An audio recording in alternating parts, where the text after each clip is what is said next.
Hello, I'm Mrs H. Welcome to the sew along for the Ring Sling. This is the January bag for the Bag of the Month Club 2019. If you'd like to know more about the club, you can visit our website www.bagomc.com.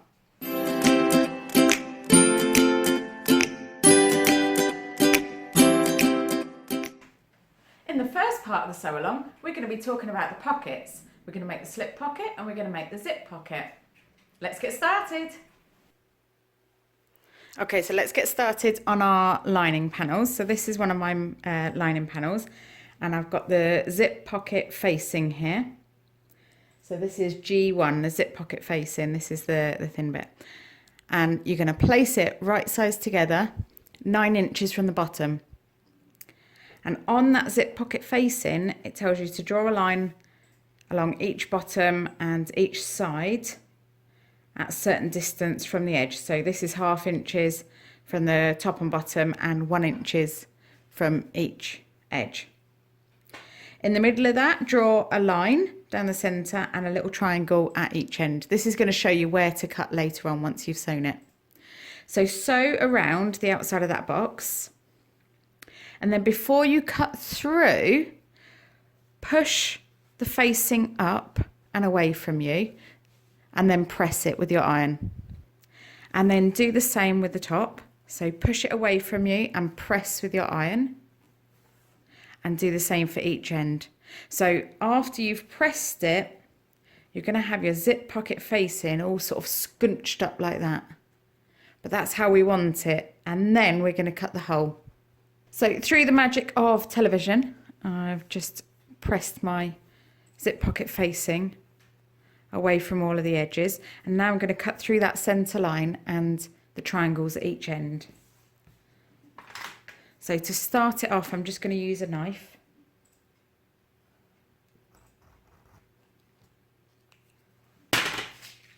Now what you can do is just pop a pin in each end of the zip box like that, and that just makes sure that you don't go through the stitches at the end, because you want to you want to snip as close as you can to the stitches without actually going through them.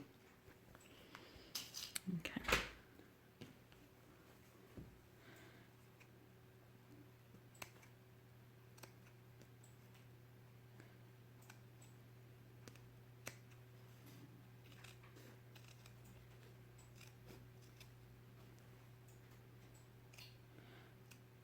So just snip along to that triangle, and then from that triangle, snip as close out into the corners as you can.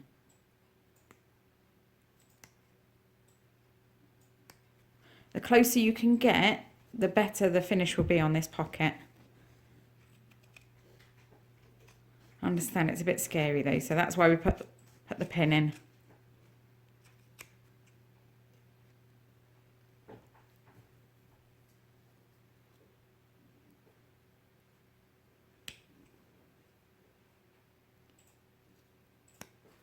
Okay.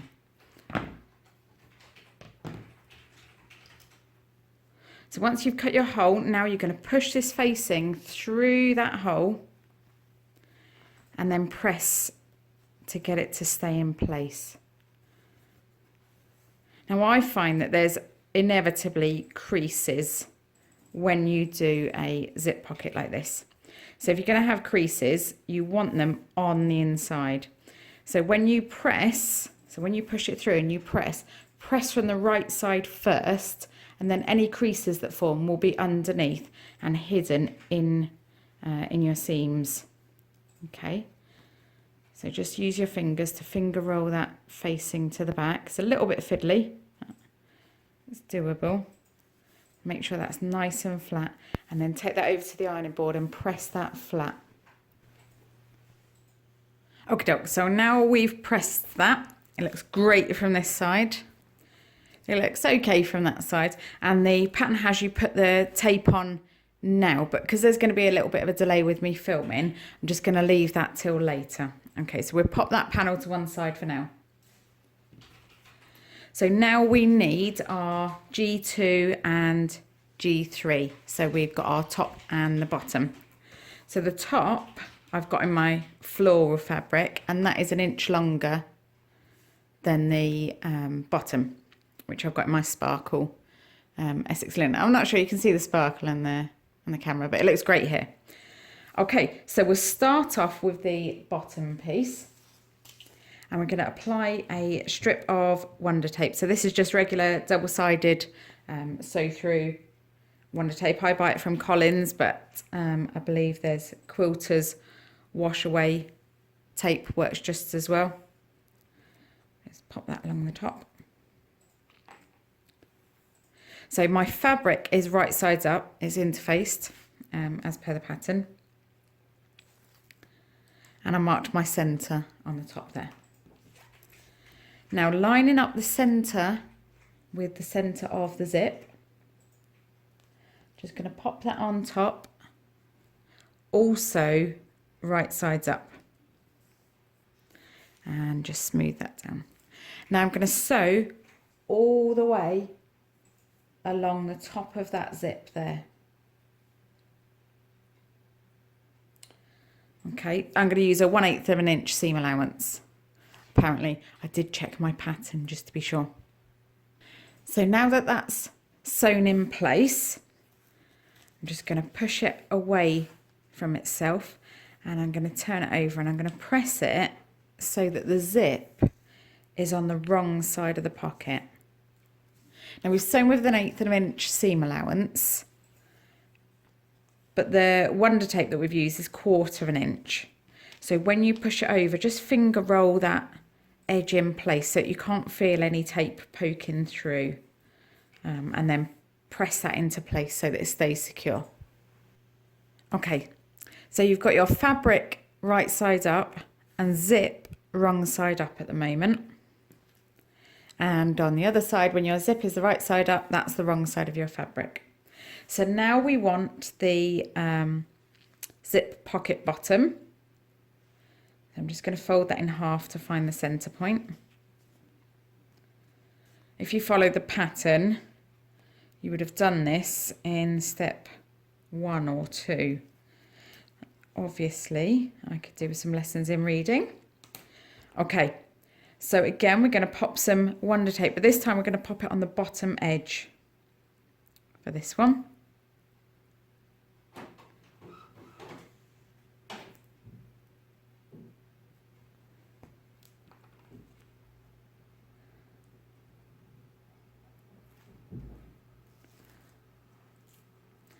And then we're going to add our zip pocket that we've already done. So line up the centres again. So the 2 zip pocket pieces are right sides together. Okay, so we've got this is the zip pocket bottom, and this is the zip pocket top, and this is obviously the zip with the zip pull to the right hand side. Okay, so now we're going to sew along that edge with a 1/8 of an inch seam allowance, the same as we did for the bottom. So I've sewn along that edge as well, and then I went ahead and pressed it. So on this side, you've got the right sides of both the fabrics, although it's the wrong way around. That's the bottom and that's the top, and the zip pull is to the right. And on the back, you've got the wrong sides of the fabric and the right side of the zip, and the zip pull is to the left. Okay, so now we're going to grab our lining panel with the zip pocket facing on. Here's one I made earlier. If you're in the UK, you'll find that hilarious. If you're not in the UK, you'll have no idea what I'm talking about. Okay, so if you follow the pattern, then you would have done this earlier, but I didn't because I knew there'd be a slight delay. Just pop some Wonder Tape on the back of your zip pocket facing. Okay, so we're just going to add a second line to the top as well.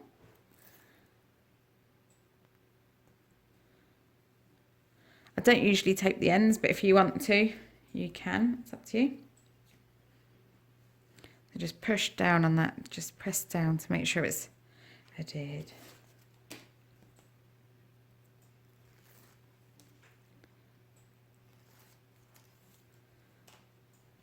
Okay, so now we're going to turn our zip panel over and just line up the zip through that gap in your lining panel. Make sure it's as even as you can get it, and then once you're happy, press down on the tape.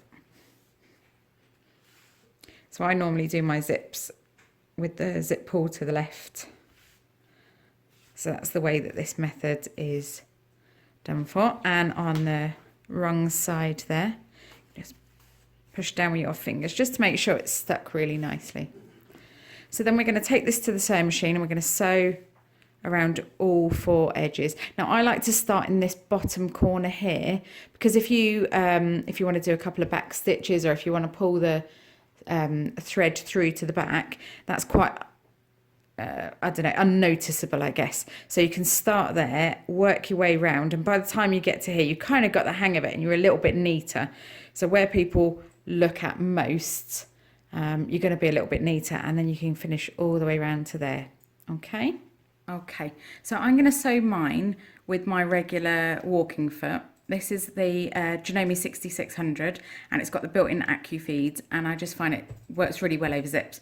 If you haven't got a walking foot that will work with zips, you can get something called an adjustable foot. So this is an adjustable piping or zipper foot. And you take your shank off of the machine, and then you pop this on. So that screws onto the uppy downy bit, it's a technical term, and you adjust it using the little Twizzler at the back, also a technical term, so that your needle falls just in that gap there. And that means that you can sew along, and the usual zipper foot has got kind of a heel on the back, hasn't it? But this one is just completely flat. So if you line up your needle with the edge of the foot, that means that you can sew zips really easily and get a really good straight line on them. So if you haven't got a walking foot that loves zips, try one of those and see if it improves your zip insertion. Normally people get frustrated with zips thinking that they can't do them or they're too hard. And oftentimes with a bit of double-sided wonder tape and an adjustable foot, you find actually you can do zips, and it wasn't you after all. So I'm going to sew using my regular walking foot. So again, I'm starting in that bottom corner and start with the needle down.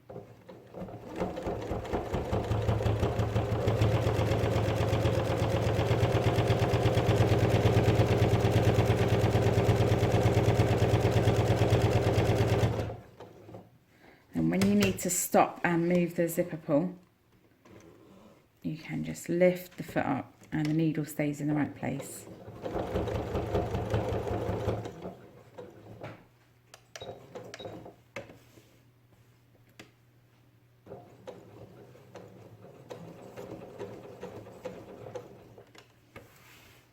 Okay, so each corner, just lift the foot slightly and swivel.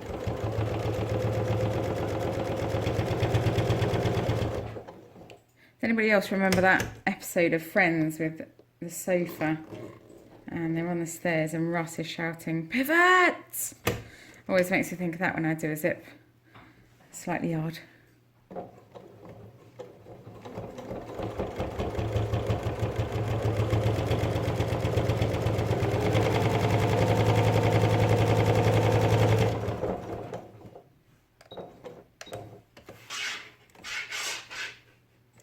So on this end, when oftentimes you've got the end of the zip, I like to go a couple of stitches further than the box, and then just slowly, stitch by stitch, go across the end there. And then you make sure that you get over the bulk of that end of the zip, and you're not in danger of hitting it. And you can get to the right place that you need to be.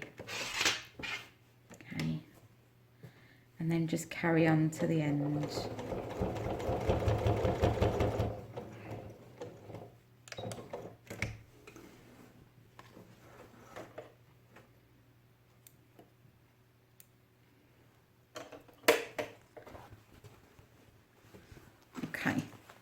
Now on this wrong side, we've got the bobbin threads. You notice I didn't backstitch. I want to pull my threads through to the back and tie them off.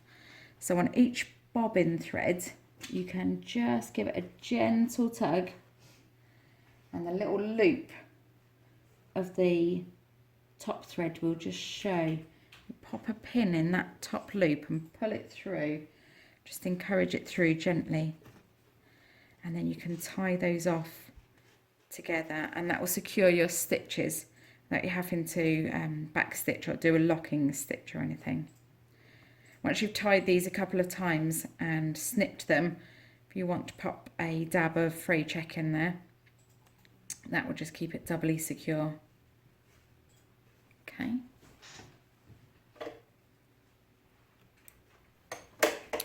Okay, so we've sewn our zip pocket panel in place now. First thing to do before you do anything else, stop, don't get any further, open your zip and don't close it again, okay? This is where you're going to turn the bag through later, and if you close your zip, you'll have to reach in and do some wiggly magic. Okay, so turn it to the wrong side and then pull your zip pocket top down to meet the bottom edge of your zip pocket bottom. I'm just going to pin that in place in the corner. So lift it up so that you're not catching the lining panel when you pin these together.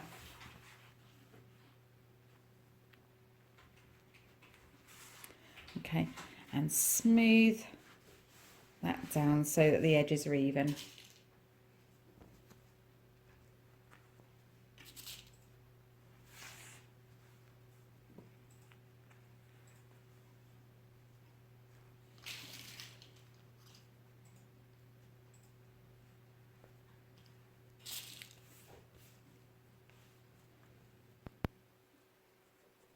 On this side and the other side, I've pinned through the zip pocket facing as well as the top and the bottom. Okay. And what I like to do is pop 2 pins in close together at the bottom, and the same on the other side. And this is going to help remind you to leave a turning gap. Okay, so how we're going to sew it, we're going to start at one end and we're going to sew using a regular stitch length, so something like a 2 millimeters, 2.5. So sew from this end, back stitch, sew all the way to there, and when you get to this double pin, back stitch there, lengthen your seam stitch length to around about a 5 if you can go that far, and sew between these two sets of double pins. This is going to be the turning gap, so if you can sew along there, maintaining the same seam allowance as you do for the other sides, that means that when you come to turn it through later, you'll have a really neat turning gap. So sew your regular stitch length to there, back stitch, lengthen to a basting stitch and sew to the second set of double pins. Turn your stitch length back down to whatever you were using on this side, so 2.5. Back stitch again, and then sew to the end. Now remember when you're sewing to pull your lining panel out of the way. So you're going to sew along there, sew along there, sew along. Once you've finished sewing, steam press these stitches, these long basting stitches, and then take them out using a seam ripper or, remove them. Then you can turn your seam allowances along that dotted line. So where you've pulled the stitches out, you'll be left with a little dotted line along the seam allowance. Turn your seam allowances and press those into place along the seam allowance. Along the stitch line. And then later on, when you turn the bag through and you need to close that turning gap, your seam allowances are already tucked under on the same line as your stitch line, so you can get a really good neat finish. Okay, so I've finished my zip pocket off, I've opened my turning gap and I've pressed my seam allowances. Now if you're looking at this turning gap thinking, oh, that's kind of small, that's not what the pattern says, then yeah, you would be right. And maybe at the end I shall be having to open that out again. So don't follow me, leave yourself a nice big turning gap just to make life a little bit easier on yourself, because fitting the whole bag through there might be a bit tricky. But anyway, so I've done that. So what I'm going to do next is I'm going to do exactly the same with the turning gap on the slip pocket. So I'm going to do that, fold it in half, sew around, leave a turning gap. This one doesn't have to be so big because you're only turning the pocket through it.